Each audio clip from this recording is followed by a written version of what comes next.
Shalom Bapak Ibu Jemaat yang terkasih dalam Tuhan. Puji Tuhan karena kita sudah berada di minggu terakhir di bulan Desember tahun 2020. Itu semua karena berkat dan campur tangan Tuhan. Saya berikan kesempatan bagi Bapak Ibu Jemaat untuk bersatu sejenak.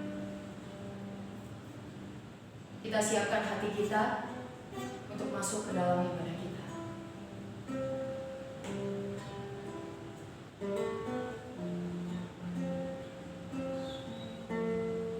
Haleluya. Pujilah Tuhan di surga, pujilah Dia di tempat tinggi. Pujilah Dia, hai segala malaikatnya. Pujilah Dia, hai segala tentaranya. Pujilah Dia, hai matahari dan bulan. Pujilah Dia, hai segala bintang terang. Pujilah Dia, hai langit yang mengatasi segala langit. Hai air yang di atas langit. Baiklah semuanya memuji nama Tuhan. Sebab Dia memberi perintah, maka semuanya tercipta. Dia mendirikan semuanya untuk seterusnya dan selamanya.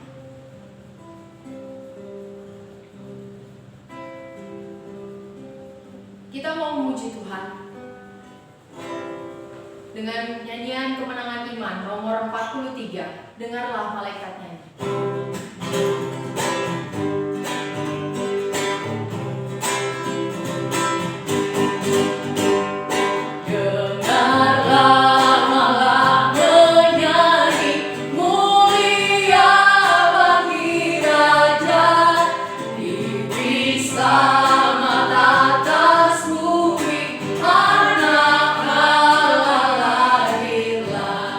Segala bangsa baik bersuka.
menyembah Yesus Al-Masih.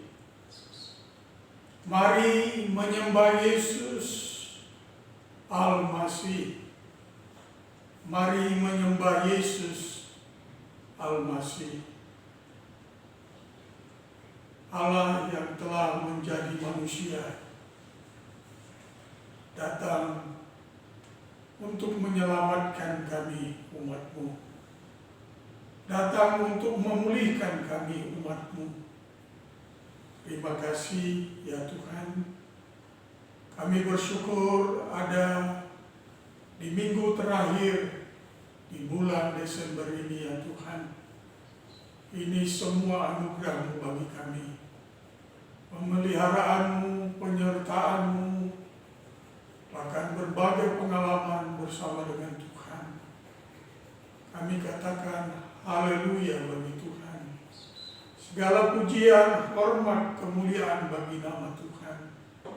Karenanya kami mau beribadah. Urapilah kami. Berkuasalah atas kami. Sehingga ibadah kami menjadi ibadah yang dikenan Tuhan. Ibadah yang memuliakan dan mengagungkan Tuhan. Tujukan hati kami hanya kepadamu ya Bapa.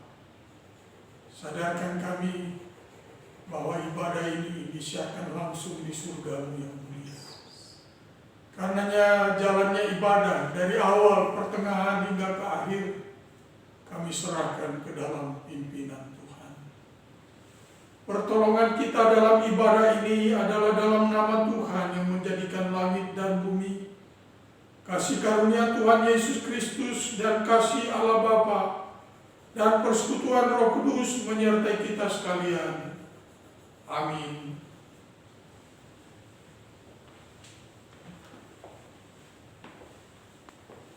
Untuk mengucapkan pengakuan iman, kita tetap berdiri. Marilah bersama dengan semua orang percaya di muka bumi pada segala masa, masing-masing kita mengatakan, Aku percaya kepada Allah, Bapa yang Maha Kuasa, Khalik langit dan bumi, dan kepada Yesus Kristus, Anaknya yang tunggal Tuhan kita, yang dikandung dari Roh Kudus, lahir dari anak darah Maria, yang menderita di bawah pemerintahan Pontius Pilatus, disalibkan, mati dan dikuburkan, turun ke dalam kerajaan Allah. Pada hari yang ketiga, bangkit pula dari antara orang mati, naik ke surga, duduk di sebelah kanan Allah, Bapa yang Maha Kuasa, dan yang akan datang dari sana untuk menghakimi orang yang hidup dan yang mati. Aku percaya pada Roh Kudus, gereja yang kudus dan am, persekutuan orang kudus, pengampunan dosa, kebangkitan tubuh, dan hidup yang kekal. Amin. Pembacaan kita pada pagi hari ini terambil dari Lukas 15 ayat 11 sampai 21. Lukas 15 ayat 11 sampai 21. Kita akan membacanya secara bergantian. Saya akan membaca ayat yang ganjil, Bapak Ibu membaca ayat yang genap. Ayat 21 kita baca bersama-sama. Perumpamaan tentang anak yang hilang. Yesus berkata lagi, ada seorang mempunyai 2 anak laki-laki. Kata yang bungsu kepada ayahnya, Bapa, berikanlah kepadaku bagian harta milik kita yang menjadi hakku. Lalu ayahnya membagi-bagikan harta kekayaan itu di antara mereka. Beberapa hari kemudian, anak bungsu itu menjual seluruh bagiannya itu, lalu pergi ke negeri yang jauh. Di sana, ia memboroskan harta miliknya itu dengan hidup berfoya-foya. Setelah dihabiskannya semuanya, timbullah bencana kelaparan di dalam negeri itu, dan ia pun mulai melarat. Lalu ia pergi dan bekerja pada seorang majikan di negeri itu. Orang itu menyuruhnya ke ladang untuk menjaga babinya. Lalu ia ingin mengisi perutnya dengan ampas yang menjadi makanan babi itu, tetapi tidak seorang pun yang memberikannya kepadanya. Lalu ia menyadari keadaannya, katanya, Betapa banyaknya orang upahan Bapakku yang berlimpah-limpah makanannya, tetapi aku di sini mati kelaparan. Aku akan bangkit dan pergi kepada Bapakku dan berkata kepadanya, Bapa, aku telah berdosa terhadap surga dan terhadap Bapa. Aku tidak layak lagi disebutkan anak Bapa. Jadikanlah aku sebagai salah seorang upahan Bapa. Maka bangkitlah ia dan pergi kepada bapaknya. Ketika dia masih jauh, ayahnya telah melihatnya, lalu tergeraklah hatinya oleh belas kasihan. Ayahnya itu berlari mendapatkan dia, lalu merangkul dan mencium dia. Bersama, Kata anak itu kepadanya, Bapa, aku telah berdosa terhadap surga dan terhadap Bapa. Aku tidak layak lagi disebutkan anak Bapa. Demikian firman Tuhan. Firman Tuhan akan dijelaskan oleh Evangelis Fridawati Sinaga. Tetapi sebelum itu, kita siapkan hati kita. Kita mau nyanyikan pujian. Kasihmu tiada duanya.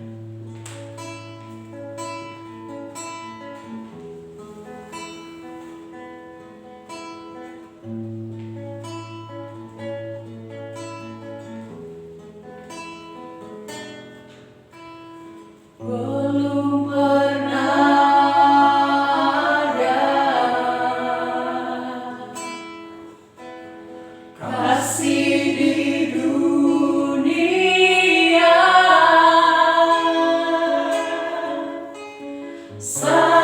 sanggup menerima diriku. Apa adanya selain kasih-Mu, Yesus. Akan ada lagi, takkan ada lagi kasih seperti ini,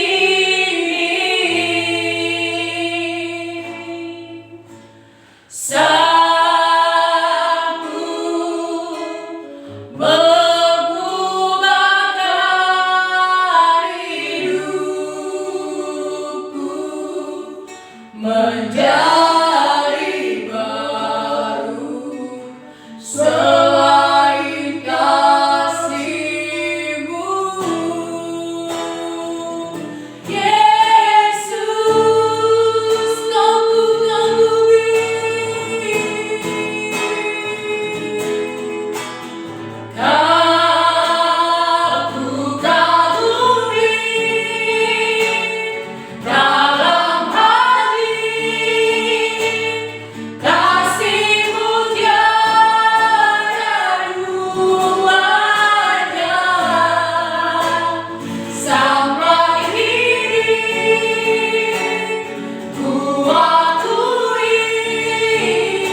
Tuhan Yesus yang baik, terima kasih.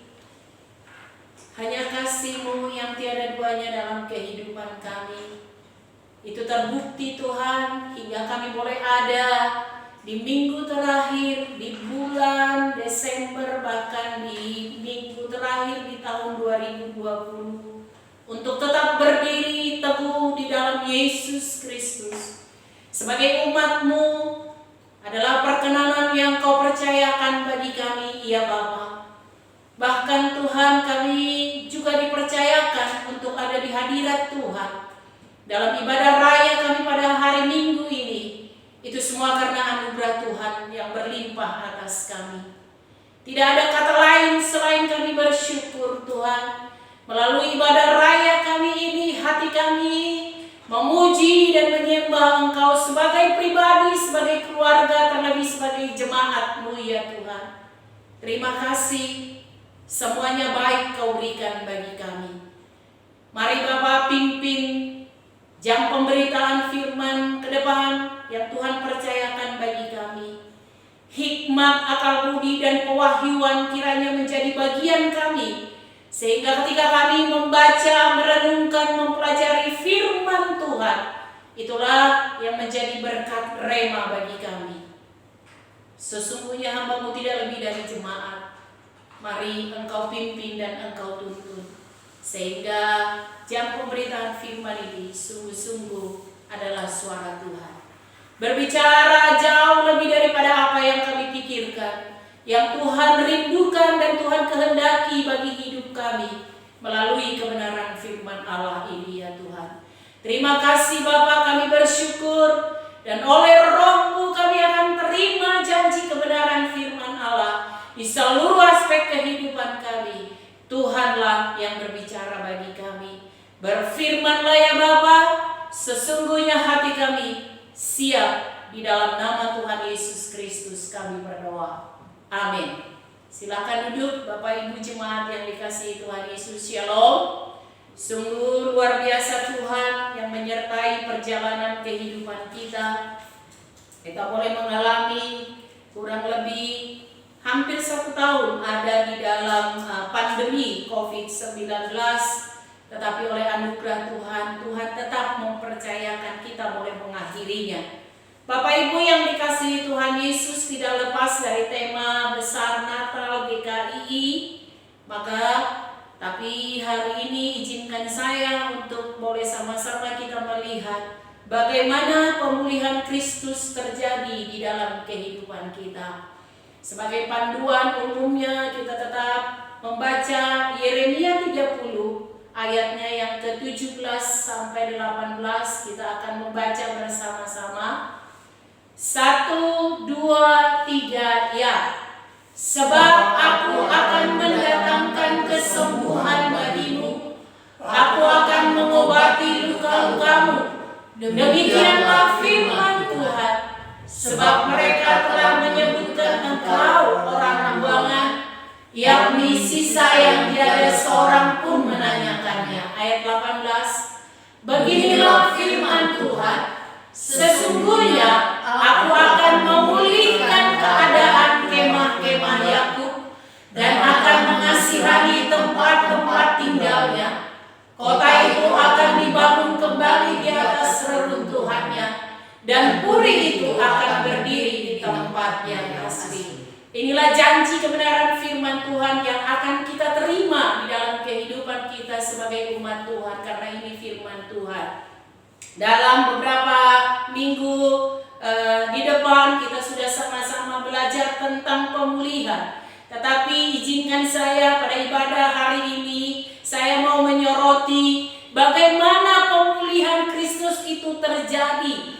Allah tetap menepatkan janjinya bagi kita seperti yang kita baca di Yeremia 30.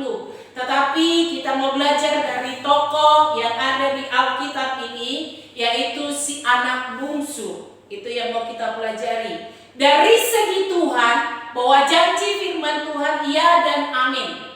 Pemulihan itu pasti terjadi. Kita tahu bersama, saya ulang kembali bahwa pemulihan adalah mengembalikan kepada posisi semula. Yang tadinya sudah tidak berada di posisi semula. Dan yang paling membuat saya mendapat berkat adalah dan mengingatkan kita semua bahwa Bapak Ibu yang dikasihi Tuhan Yesus, hanya Yesus Kristus sumber pemulihan. Amin. Tidak ada yang lain. Kita telah melihat bahwa usaha kita di dalam pandemi ini sudah sangat banyak yang kita lakukan. Inovatif, kreatif, segala hal, sekuat tenaga kita sudah buat usaha manusia. Tetapi usaha manusia yang kita lakukan selama ini, bahkan kita sampai di ujung tahun ini, kita melihat belum ada perubahan, belum ada yang kita lihat. Bahkan akhir-akhir ini jumlah pasien malah semakin banyak. Bahkan kita tidak lupa salah satu umat Tuhan di antara kita juga Tuhan panggil karena melalui peristiwa ini. Tetapi yang mau saya sampaikan, dengar baik-baik Bapak Ibu yang dikasihi Tuhan Yesus, pemulihan itu sedang terjadi karena itu janji firman Tuhan. Yesus adalah sumber pemulihan. Dan pemulihan itu sedang terjadi saat ini. Sekalipun keadaan yang kita lihat sekarang ini tidak memungkinkan. Kita banyak melihat survei-survei. Kita banyak mendengar apa yang menjadi penyebab. Survei keadaan sekarang adalah pasien COVID sudah lebih banyak. Tidak memandang lagi, hamba-hamba Tuhan banyak. Para pendidik bahkan petinggi-petinggi banyak. Bahkan di bulan ini kita mendapat gubernur dan wakil gubernur DKI Jakarta juga kena. Jadi artinya apa? Keadaan tidak lebih baik. Kemudian survei juga membuktikan dari segi pendidikan. Kemarin kami baru diinformasikan bahwa dalam pandemi ini tingkat putus sekolah itu sangat tinggi di seluruh Indonesia. Ya, jadi tingkat putus sekolah di seluruh Indonesia adalah angkatan ini angkatan yang paling banyak. Mungkin kita di Jakarta tidak terlalu terlihat, tetapi di daerah-daerah Bapak Ibu yang dikasihi Tuhan Yesus, ada banyak anak yang tidak sekolah. Nah, kemudian apa yang terjadi? Anak-anak itu bahkan disuruh bekerja untuk mencari uang. Karena apa juga? Dari segi keluarga dikatakan tingkat perceraian di rumah tangga sangat tinggi dalam pandemi ini. Kekerasan dalam rumah tangga sangat tinggi. Ekonomi kita tahu bersama. Tidak ada hal yang bisa kita lihat dari realitas yang ada untuk kita dapat mengatakan mana mungkin pemulihan terjadi. Tetapi dengar baik-baik. Karena Yesus adalah sumber pemulihan itu. Dan pemulihan itu sedang terjadi sekarang. Karena itu janji kebenaran firman Tuhan dikatakan, aku akan mendatangkan kesembuhan bagimu. Aku akan mengobati luka-lukamu. Dan aku akan memulihkan keadaanmu. Itu janji kebenaran firman Tuhan. Yesus sudah datang untuk saya dan kita semua. Amin. Mari kita melihat dan mengalami janji itu. Baik dari segi kita atau dari segi umat Tuhan, apa yang harus kita lakukan supaya pemulihan itu terjadi? Kita tidak hanya menjadi penonton, kita tidak hanya menjadi pelihat, tetapi kita sungguh-sungguh mengalami. Saya ulang sekali lagi bahwa janji itu sudah ada. Yesus adalah sumber janji pemulihan. Dari segi kita, mari kita belajar dari si tokoh anak bungsu ini. Poin apa yang kita pelajari? Kita kembali kepada bacaan kita. Lukas pasalnya yang ke-15 ayat 1 sampai 21. Tadi kita sudah baca bersama-sama. Mari kita simak bersama-sama. Dari segi bapaknya kita lihat ini peristiwa yang sering kita dengar dan sudah mungkin berulang kali tentang pengampunan. Tetapi di balik pengampunan ada pemulihan yang sungguh luar biasa terjadi karena peran dari si anak bungsu ini. Kita lihat bersama-sama di ayatnya yang ke-17. Yang poin yang pertama mau saya sampaikan, bagaimana pemulihan Kristus terjadi karena si anak bungsu ini melakukan sesuatu. Ayatnya yang ke-17 kita sama-sama membaca 1, 2, 3 ya. Lalu ia menyadari keadaannya. Katanya, betapa banyaknya orang upahan Bapakku yang berlimpah-limpah makanannya, tetapi aku di sini mati kelaparan. Nah, kita tahu bersama cerita ini adalah cerita anak yang kalau tadi kita sudah saya baca, yang sudah hidupnya berfoya-foya, dia mencoba melawan apa yang disebut menjadi koridor kebenaran. Ayahnya belum meninggal, dia sudah minta jatah, minta warisan, itu sudah melanggar koridornya. Dan dia pikir dengan uang yang dia punya itu, dia bisa mengatur dunia ini, dia bisa mengatur Tuhan. Tetapi apa yang terjadi? Ia adalah mengalami kelaparan. Tetapi dengar baik-baik Bapak Ibu yang dikasihi Tuhan Yesus. Ini satu poin yang luar biasa. Ketika di keluargamu ada kebenaran firman Tuhan, maka kebenaran firman Tuhan itu tidak akan pernah kembali dengan sia-sia. Ya, saya melihatnya seperti ini. Sehingga di ayat 17 ini, keadaan anak ini adalah keadaan yang sudah kita tahu bersama adalah di kandang babi. Bapak Ibu yang dikasihi Tuhan Yesus, di kandang babi. Keadaan yang tidak bisa dia mengerti, tidak mampu lagi untuk membangkitkan dirinya. Itu yang dia alami. Tetapi saya percaya Bapaknya selalu mengajarkan kebenaran firman Tuhan. Sehingga ketika mengalami keadaan apapun, anak ini poin yang pertama adalah menyadari keadaan kita saat ini. Bapak Ibu yang dikasihi Tuhan Yesus, sengaja cermin saya buat dan tokohnya cantik, ya kan? Tuhan memberi rancangan damai sejahtera, penuh pengharapan, itu yang diberikan oleh Tuhan. Tetapi realitas yang kehidupan kita yang kita alami adalah di luar itu. Oleh karena itu, izinkan saya untuk mengingatkan kita Bapak Ibu yang dikasihi Tuhan Yesus. Ada baiknya setiap saat kita menyadari keadaan diri kita. Ya, tetapi yang paling menyakitkan adalah Bapak Ibu yang dikasihi Tuhan Yesus. Seringkali kita lebih menyadari keadaan orang lain dibanding keadaan diri kita sendiri. Nah, ini izinkan saya untuk mengatakan, mari kita bercermin. Karena cermin itu tidak bisa dibohongi. Ya, kalau cermin itu objeknya cantik, pasti hasilnya cantik. Sebaliknya, bayangkan Bapak Ibu anak bungsu ini ada di kandang babi. Kira-kira kalau dikasih cermin, apa yang terlihat? Semua yang ada di dalam keadaan itu pasti akan terlihat. Jadi orang yang disebut menyadari dirinya atau menyadari keadaannya adalah yang tidak cepat melihat keadaan orang lain, tetapi lebih cepat melihat keadaan diri sendiri. Adalah suatu berkat ketika menyadari kesalahan diri sendiri. Ya, adalah suatu berkat ketika kita dapat cepat menyadari keadaan diri kita sendiri. Banyak orang tidak mengalami pemulihan karena tidak menyadari keadaan diri sendiri. Keadaan apa? Keadaan hati, keadaan emosi, keadaan jiwa, keadaan jasmani, keadaan rohani, keadaan apa yang sedang kita tunjukkan. Ketika ada cermin, maka itu akan terlihat. Nah, si anak bungsu ini, Bapak Ibu yang dikasihi Tuhan Yesus, dia teringat, ini menurut tafsiran saya, dia ingat itu apa yang namanya firman Tuhan. Dan dia ingat di dalam rumahnya, dia bilang, waduh, di rumah Bapakku semua tersedia. Ada banyak makanan, ada banyak orang yang membantu saya, ada banyak. Diingatnya adalah hal-hal yang diberikan oleh Tuhan kepadanya, yang diberikan oleh orang tuanya kepadanya.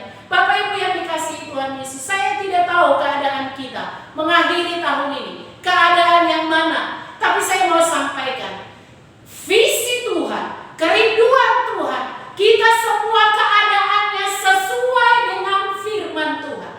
Tetapi sekalipun keadaan kita, menurut realitas tidak sesuai dengan firman Tuhan, dengarkan baik-baik. Sadarkan diri kita bahwa Tuhan merancangkan damai sejahtera, bahwa Tuhan pasti memberikan janji pemulihan kepada kita, bahwa Tuhan pasti akan mengangkat kita, bahwa Tuhan pasti akan menyembuhkan kita. Luka-luka kita dibalut oleh Tuhan, itu janji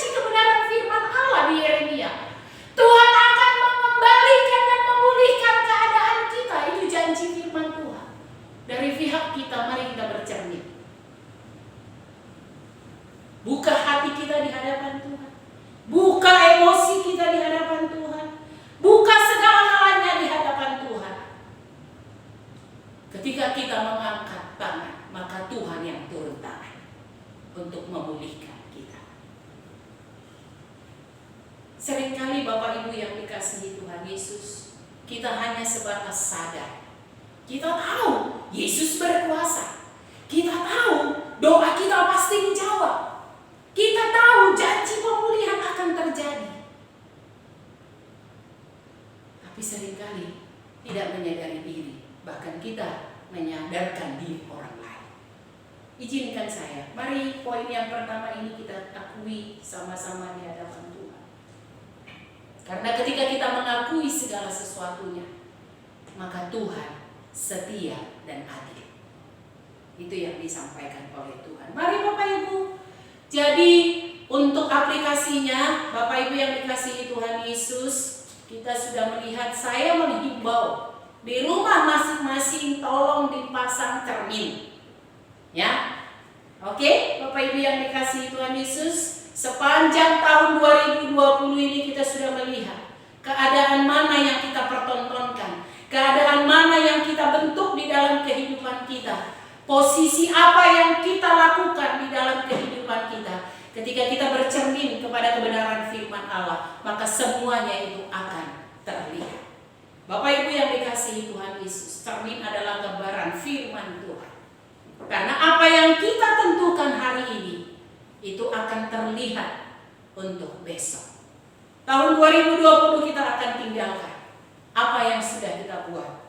Mari Bapak Ibu yang dikasihi Tuhan Yesus, jemaat yang diberkati Tuhan, kalau memang posisi kita ada di luar koridor Tuhan, seperti si anak bungsu itu, dia ada di kandang babi, tetapi dengar baik-baik, ingatlah kebenaran firman Tuhan, ingatlah rema dari firman Allah, bahwa Tuhan pasti akan memberi janji pemulihan bagimu dan bagiku, bahwa engkau adalah anak-anak Allah yang ditetapkan Allah untuk menjadi rekan sekerjanya. Sadarkan diri kita akan hal itu Bapak Ibu yang dikasihi Tuhan Yesus. Itu yang dilakukan oleh si anak bungsu. Dia katakan, wah, di rumah bapakku banyak upahan. Bapakku selama ini menyediakan yang baik-baik. Bapakku selama ini memberi aku yang terbaik di dalam kehidupanku. Aku tahu aku salah. Aku tahu aku berdosa. Tetapi tidak terpuruk di dalam keberdosaan. Tidak terpuruk di dalam kebodohan. Tidak terpuruk di dalam keputusasaan. Karena apa? Karena ada janji pemulihan di dalam Yesus Kristus. Mari Bapak Ibu yang dikasihi Tuhan Yesus, kalau saat ini keadaan kita menurut kita tidak baik, ini saatnya saya mengingatkan kita, mari bercermin akan kebenaran firman Tuhan, sehingga hidup kita ke depan, di tahun yang Tuhan percayakan kepada kita ke depan, kita akan membuat sesuai dengan kebenaran firman Tuhan. Lihat dan yakini rencana Tuhan. Akui segala dosa kita, akui segala kekurangan kita dan perbaiki. Itu artinya menyadari keadaan kita saat ini, seperti si anak bungsu dalam konteks pembacaan kita. Poin yang kedua, kita lanjut Bapak Ibu yang dikasihi Tuhan Yesus. Dari pembacaan kita mau lihat sama-sama adalah mempunyai tujuan yang jelas. Ya, saya ini ilustrasi gambar. Tadi kita melihat dari gambar ini, Bapak Ibu bisa lihat berbeda jenis kelamin, berbeda warna kulit, berbeda segala apa yang ada.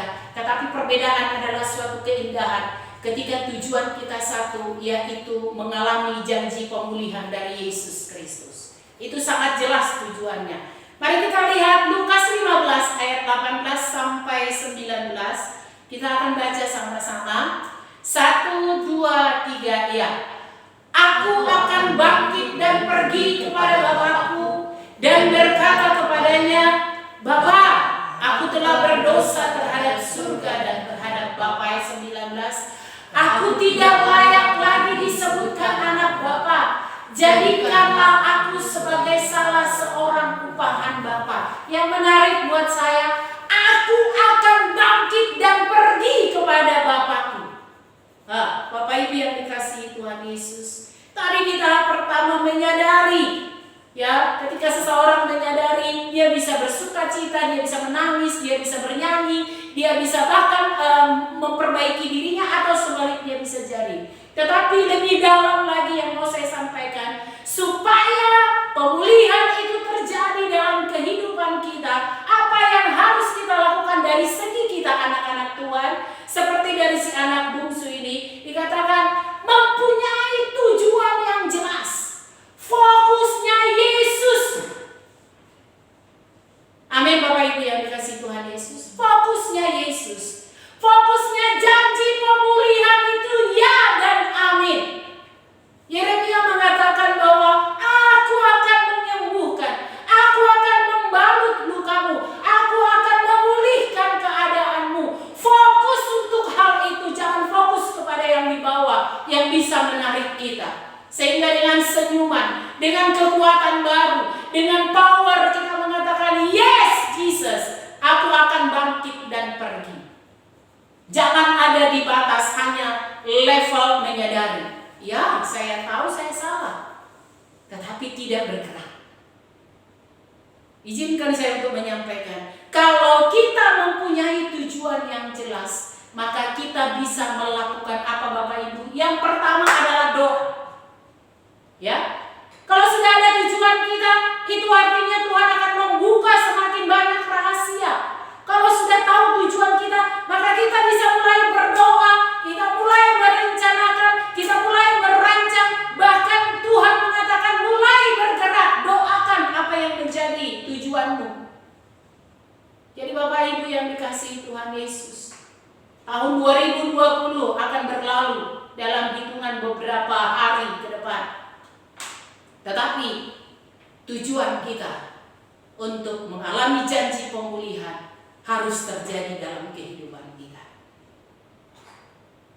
Sengaja saya buat gambar ini juga Bapak Ibu. Tujuan pribadi itu menjadi tujuan bersama. Mungkin engkau bapak-bapak sebagai imam di tengah-tengah keluarga mengatakan ini tujuan keluarga kita. Oleh karena itu bergandengan tangan dengan istri dan anak-anakmu. Mungkin juga istri mengatakan ini tujuan kita. Mari komunikasikan di tengah-tengah keluargamu bersama-sama untuk mencapai tujuan yang jelas yang diberikan oleh Tuhan. Ini yang dialami oleh si anak bungsu.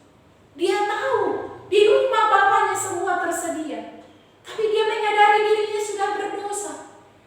Tetapi karena dia tahu di ujung sana, di rumah bapaknya akan memberikan yang terbaik kepadanya.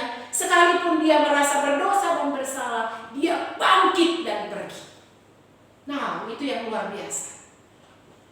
Jangan hanya tingkat menyadari, oh iya tahu, ampuni aku Tuhan, ampuni aku Tuhan, aku salah, ampuni aku Tuhan selama ini malas, dengan adanya pandemi ini suka-suka, ampuni aku Tuhan mungkin emosi. Saya sudah katakan tadi di pendahuluan bahwa survei mengatakan segala hal yang buruk itu lebih banyak dibanding yang baik yang dialami, baik pribadi, baik keluarga, lingkungan masyarakat, bahkan bernegara. Apapun tidak lebih baik. Tetapi ketika kita tahu tujuan kita yang jelas, maka kita akan melibatkan diri untuk bangkit dan pergi mencapai tujuan itu. Tujuan si anak bungsu adalah kembali kepada bapaknya. Kembali kepada bapaknya. Itu yang ada, yang menggelora di dalam hatinya. Aku akan kembali kepada Bapa. Aku akan kembali kepada Bapa karena dia tahu di dalam bapaknya dia akan mengalami pemulihan. Kembali kepada Yesus Kristus. Kembali kepada mentalitas. Kembali kepada karakter Kristus. Supaya kita mengalami pemulihan. Supaya kita mengalami janji pemulihan di dalam kehidupan kita. Itu yang menjadi poin yang kedua Bapak Ibu yang dikasihi Tuhan Yesus. Jadi hidup kita ini jangan hanya ya yang penting hidup, yang penting bisa menyelesaikan. Tidak. Pandemi ini tidak akan selesai Bapak Ibu yang dikasihi Tuhan Yesus kalau kita tidak berdoa bersama-sama. Masalah yang ada yang kau hadapi tidak akan pernah selesai kalau tidak ada tekad untuk bangkit dan pergi. Di situ dikatakan bangkit. Kalau bangkit itu berarti apa? Tadinya sudah putus asa, tadinya sudah tidak mampu, tadinya sudah mengatakan gak bisa. Tetapi firman Tuhan mengatakan bangkit. Engkau tahu tujuanmu, sehingga lakukan apa yang menjadi tujuan itu. Tujuan si anak bungsu kembali kepada bapaknya. Setelah mengalami masalah, setelah mengalami kelaparan, setelah mengalami berhadapan dengan babi dan makanan babi, dia tekad dalam hidupnya, aku akan kembali kepada rumah Bapa. Itu yang disebutkan. Lanjut Bapak Ibu yang dikasihi Tuhan Yesus. Bagaimana pemulihan itu terjadi? Bagaimana janji pemulihan itu terjadi dalam kehidupan kita? Tuhan Yesus pasti memberikan pemulihan, tapi apa yang kita bisa perbuat supaya pemulihan itu terjadi? Nah, ini yang lebih lagi Bapak Ibu yang dikasihi Tuhan Yesus. Poin yang ketiga saya beri poin adalah bergerak maju. Kalau tadi menyadari, setelah menyadari ada niat hati untuk bangkit. Nah, kemudian yang ketiga, bukan cuma bangkit, tapi bergerak maju. Bergerak mencapai hal yang Tuhan sudah tentukan di dalam kehidupan kita.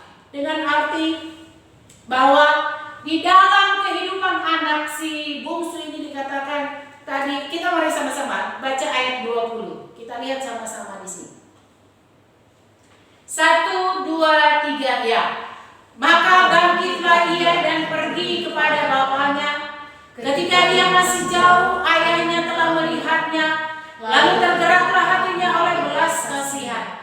Ayahnya itu berlari mendapatkan dia, lalu merangkul dan mencium dia. 2 kali Bapak Ibu yang dikasihi Tuhan Yesus, maka bangkitlah ia dan pergi kepada bapaknya. Ya, dikatakan tadi, Bapa, aku mengakui dosa. Aku berdosa kepada Bapa dan kepada surga.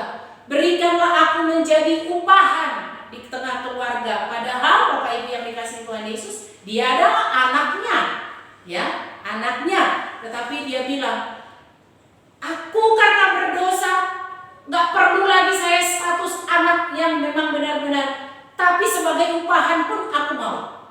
Apa yang harus mau saya sampaikan di sini, Bapak Ibu yang dikasihi Tuhan Yesus? Ada perubahan yang sungguh-sungguh di dalam hati si anak bungsu ini. Karena dia menyadari, dia mengetahui, dan dia mau meraih janji itu. Maka dikatakan, oke, apapun yang menjadi status saya akan siap menerima. Tetapi, Bapak Ibu yang dikasihi Tuhan Yesus, rupanya tidak itu. Apa yang terjadi? Ayahnya berlari mendapatkan dia, merangkul dan menciumnya. Yang di luar prediksi si anak bungsu ini, itulah yang diterima olehnya dari seorang ayahnya. Saya mau sampaikan, ketika kita bergerak maju Bapak Ibu yang dikasihi Tuhan Yesus, maka pasti ada kehidupan baru yang diberikan oleh Tuhan. Kehidupan baru, inilah yang diyakini oleh si anak bungsu ini. Ketika orang bergerak maju, bukan hanya bangkit untuk dirinya, tetapi untuk yang lain terimpartasi, maka Tuhan akan memperlengkapinya dan dia akan mengalami pembaharuan demi pembaharuan. Hal-hal yang baru Tuhan akan buka, rahasia-rahasia surgawi Tuhan akan buka ketika kita terus bergerak maju mengikut Tuhan. Rasanya dalam pandemi ini tidak mungkin kita bergerak maju. Rasanya dalam situasi saat ini tidak memungkinkan untuk mengapa-ngapain. Tetapi ketika kita ada di dalam tingkat ini, bergerak maju terus di dalam kesetiaanmu, berdoa, membaca firman Tuhan, melakukan firman Tuhan, menjadi berkat, menjadi terang, menjadi garam dimanapun yang Tuhan percayakan, maka engkau akan mengalami yang namanya rahasia-rahasia yang orang lain tidak mengalaminya. Jadi Bapak Ibu yang dikasihi Tuhan Yesus, mari kita menyadari diri kita. Mungkin kita bilang di tahun 2020 nggak ada Bu yang bisa kami buat, yang saya pribadi tidak bisa buat. Tapi firman Tuhan mengatakan, apapun keadaanmu, Tuhan merindukan memajukan kita bergerak maju. Amin Bapak Ibu yang dikasihi Tuhan Yesus. Bergerak maju, jangan stagnan. Jangan hanya level menyadari, tapi bangkit dan pergi. Ketika engkau bangkit dan pergi, Tuhan akan terus membuka segala tingkap yang terbaik bagimu, karena engkau terus memperbaharui dirimu untuk bergerak maju. Inilah yang dikerjakan oleh si anak bungsu. Sehingga di dalam proses yang dia kerjakan, pemulihan itu terjadi. Pemulihan itu terjadi. Hati anak yang terluka ini diobati. Luka-lukanya diobati katanya. Bahkan apa yang didapatinya, yang tadinya dipikir dia akan dimarahin, dia akan diapain, tapi Tuhan memberikan apa? Masih jauh anak ini, ayahnya sudah apa?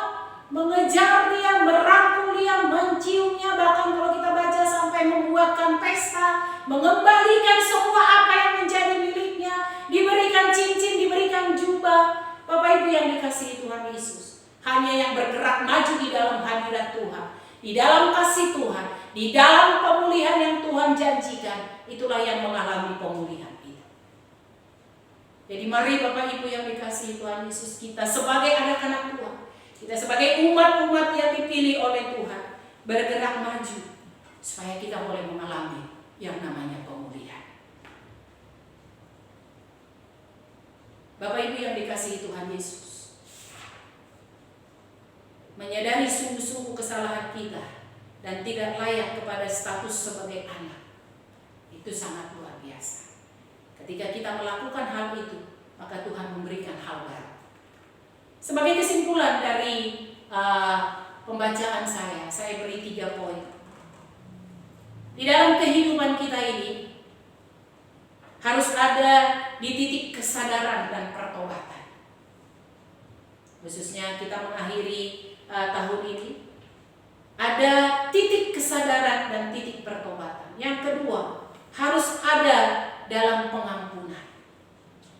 Ya, ketika kita bangkit dan pergi, itu artinya kita melakukan sesuatu yang akan kita mendapat pengampunan, seperti yang dilakukan oleh si anak bungsu.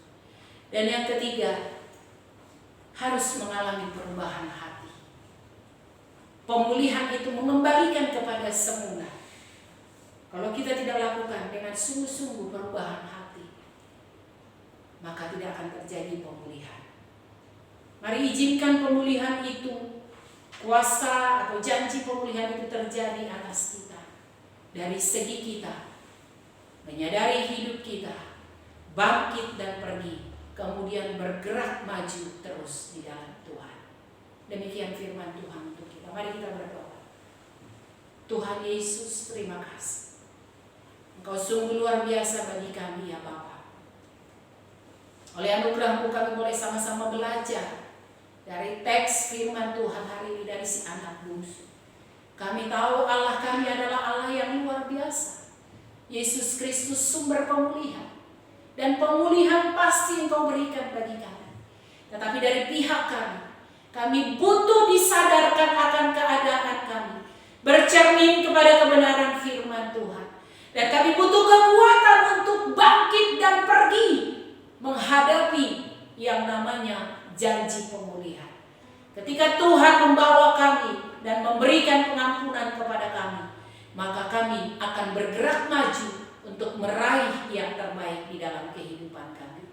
Siapapun kami ya Tuhan, suami, istri, ibu rumah tangga, anak-anak, siapapun kami serahkan diri kami untuk dapat dipenuhi janji pemulihan yang dari Tuhan. Terima kasih Bapa, hamba-Mu terbatas untuk menyampaikan kebenaran firman Allah. Tetapi Yesus Kristus, Roh yang kudus tidak terbatas, remakan firman ini di hidup kami. Sehingga dengan pertolongan dari kuasa Roh-Mu, kami menjadi pelaku-pelaku firman Tuhan. Terpujilah Engkau Bapa, kami terima firman ini di hati kami yang paling baik. Dalam nama Yesus Kristus kami berdoa. Amin. Saya kembalikan kepada yang memimpin.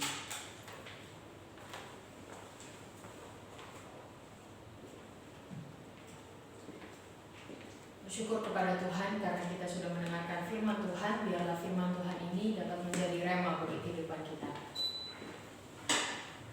kita akan menutup ibadah kita pada pagi hari ini. Kita mau nyanyikan pujian tanpa syarat.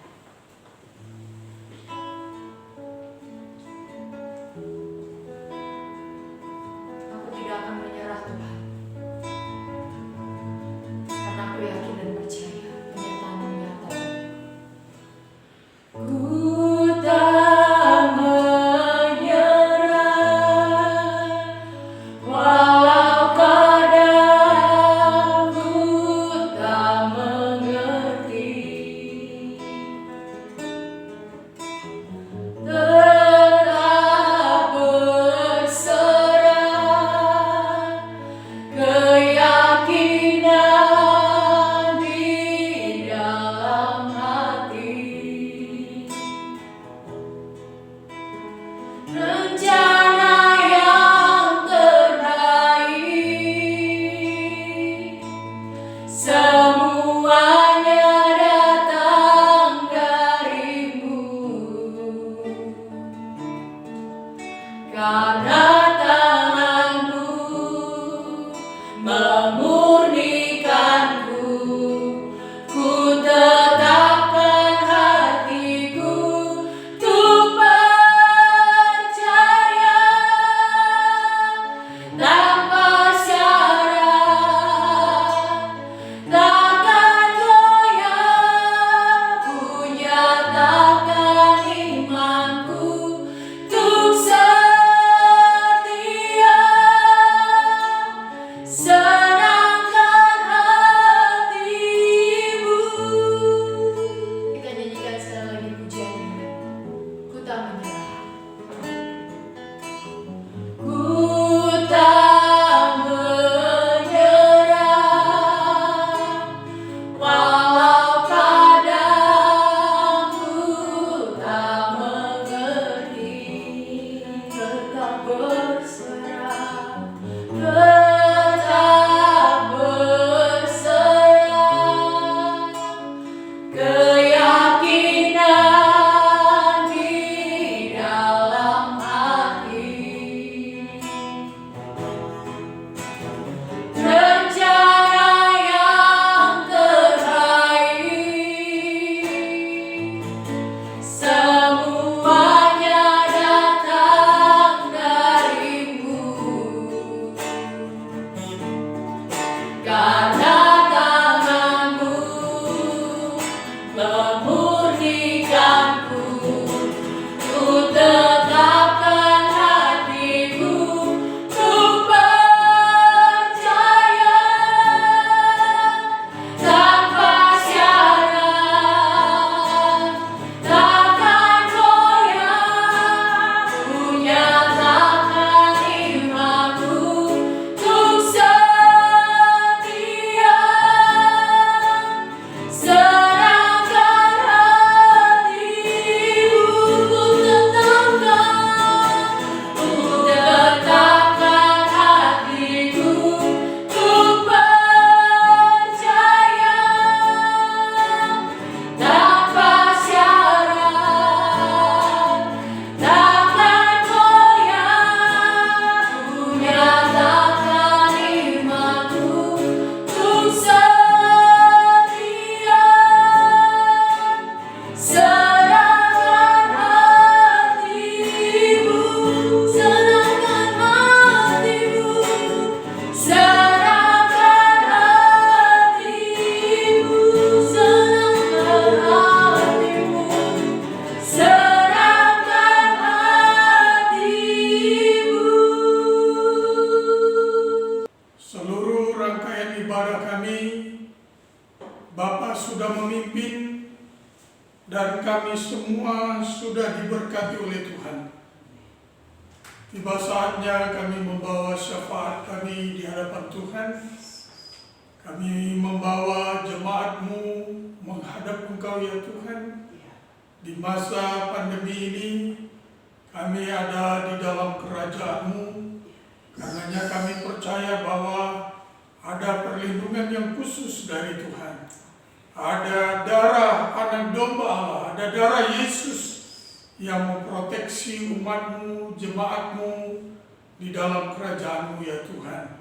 Sehingga tidak ada satu helai rambut pun jatuh di luar kehendak-Mu ya Bapa. Tuhan Yesus, kami juga percaya di dalam kerajaan-Mu, kami dibimbing, dituntun, diarahkan agar terus menyadari siapa diri kami ya Tuhan, dan kami bangkit, kemudian terus maju bergerak supaya kami mencapai apa yang Tuhan rancangkan dalam hidup kami. Jika ada umat-Mu, jemaat-Mu yang belum lagi berkarya ya Tuhan, kami percaya di dalam kerajaan-Mu Tuhan sudah memposisikan the right man on the right place. Tuhan menempatkan sesuai dengan potensi, karunia, bakat yang ada pada mereka. Roh-Mu akan menuntun, mengarahkan, dan menempatkannya pada posisi yang tepat. Kami berdoa untuk anak-anak-Mu ya Tuhan yang sudah berkarya, baik sebagai pegawai negeri, pegawai swasta, wirausahawan, wirausahawati, pegawai BUMN. Kami berdoa dalam nama Yesus, dimanapun kami berada ya Tuhan, biarlah kami bergerak maju sesuai dengan apa yang Tuhan rancangkan dalam hidup kami.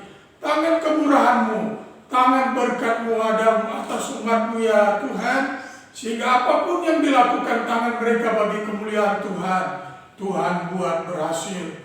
Anak-anak kami yang sedang menempuh pendidikan dari TK sampai perguruan tinggi, kami mohonkan Tuhan karuniakan mereka hikmat, kecerdasan, ingatan yang tajam, kemampuan yang lebih, semangat belajar, sehingga mereka berhasil dan mempermuliakan nama Tuhan. Tuhan Yesus, bangsa ini milik-Mu ya Tuhan. Karenanya kami percaya kerajaan-Mu datang, kehendak-Mu jadi di Indonesia seperti di surga. Karenanya kami menyerahkan para pemimpin bangsa ini, mulai dari presiden, wakil presiden, para menteri, gubernur, bupati, wali kota, camat, lurah, RW, RT, pemimpin-pemimpin di legislatif, pemimpin-pemimpin di yudikatif, pemimpin-pemimpin ormas. Kami berdoa dalam nama Yesus, roh takut akan Tuhan ada pada mereka.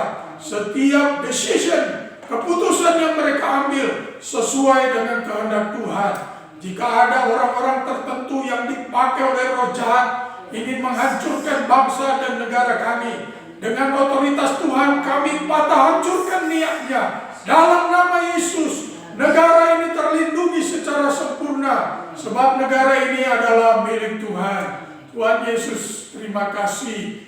Pada saat ini juga kami berdoa ya Tuhan untuk para medis kami, perawat, dokter, dan semua tenaga medis. Tuhan, mereka ada di garda terdepan. Proteksi mereka secara khusus. Tuhan, jaga lindungi mereka. Kami percaya juga masyarakat Indonesia, rakyat Indonesia disadarkan untuk terus mengikuti protokol kesehatan ya Tuhan. Terima kasih Bapa, terima kasih. Akhirnya sebagai umat-Mu, sebagai jemaat-Mu, kami serahkan diri untuk digembalakan oleh Tuhan. Tuntunlah kami semua ke padang yang berumput hijau, ke mata air yang tenang, segarkanlah jiwa kami. Saudaraku yang kekasih, arahkan pandangan-Mu kepada Imam Agung kita Tuhan Yesus Kristus, Raja kita. Imanilah Dia, tadakanlah tangan-Mu dan terimalah janji berkat-Nya. Tuhan memberkati engkau dan melindungi engkau. Tuhan menyinari engkau dengan wajah-Nya dan memberi engkau kasih karunia. Tuhan menghadapkan wajah-Nya kepadamu dan memberi engkau damai sejahtera. Kiranya damai sejahtera dari Bapa kita yang di surga, kasih yang kekal dari anaknya Yesus Kristus, persekutuan yang manis dengan pribadi Roh Kudus ada menyertai kita siang hari ini hingga Maranatha. Yesus datang kembali menjemput saleh-salehnya, surga dan bumi. Surga dan bumi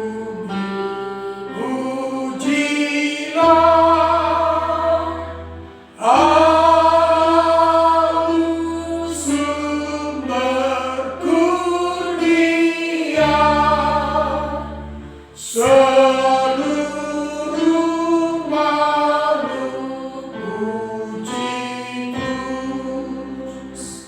Sang Bapa, Anak, Roh Kudus. Amin. Amin. Amin. Amin. Selamat hari Minggu. Tuhan Yesus memberkati.